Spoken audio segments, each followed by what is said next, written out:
per month. Now, Tennessee has done a great job. That's 2.5% cumulatively. We're talking about 2% per month, and we're going to enable the states to do that. Many states want 3%, 4%, 6%. And what I'm happy to say is, as we move into this next stages, we are able to fully supply their supply chains in order to allow them to do that. So what about contact tracing? That's a lot. We've heard a lot about that. So someone tests positive in this new ramped up testing environment, which, as I understand it, I would be able to, if I wanted to now, which was not the case in New Jersey recently, but I could call my doctor and I could get a test now, as far as I understand. I'm going to try that out in the coming week. But once that happens, if you do have coronavirus or COVID-19, what's going to be the process of tracing all my contacts and having them quarantined for 14 days? So let me answer the first part of the question, is that we will be putting out new prioritization that clearly says we need to test asymptomatic people as well. Not only asymptomatic high risk, like in nursing homes or in congregate care facilities, but really anybody who a clinician feels needs a test, even if they're asymptomatic. So that will gel up very well. And in terms of contact tracing, that is very important, because we want to make sure not only that people are tested, but that they're traced. And we've seen states employing a number of great strategies already. Some states are taking state employees that are not otherwise working and are training them to be contact tracers. Others are using part of their state guards. But one thing that we are going to do at this phase is we're going to put CDC personnel, experts in every single state, and they will function as subject matter experts to help the states build the contact tracing routines that they need in order to identify any emerging outbreaks. So that's a really important part of the overall strategy. Yeah, and so the states will be employing the strategy as they see fit, it sounds like.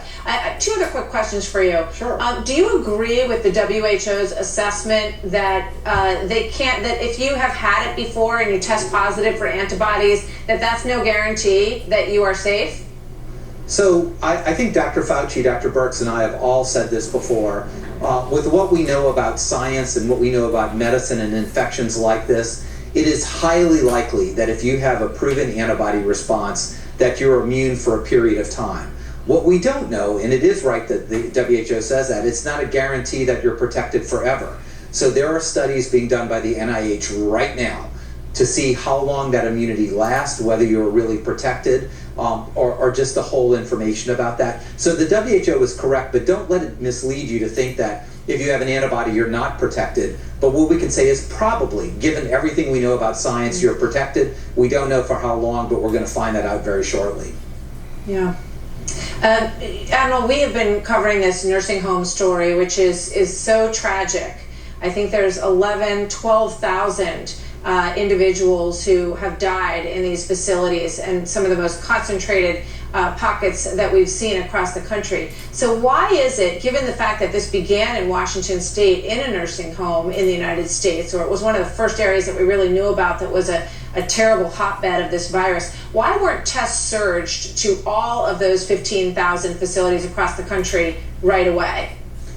Well, my team was on the ground at that nursing home in Washington. The U.S. Public Health Service sent 35 individuals, officers, dedicated officers, to care for those individuals in that home. And we have indeed done so many things to surge testing. You heard Seema Verma, the administrator, provide incentives and provide a schedule. We have provided on an individual basis and on group basis point of care tests. We've linked them up with LabCorp, Quest, all the ACLA labs. And as you will see moving forward, a core part of our strategy is not only testing those who are sick, which has been so successful at this point, but testing asymptomatic people in nursing homes. That is a very, very important part of the strategy, as well as testing asymptomatic people at high risk, for example, in inner city populations or indigenous populations. So you're exactly right.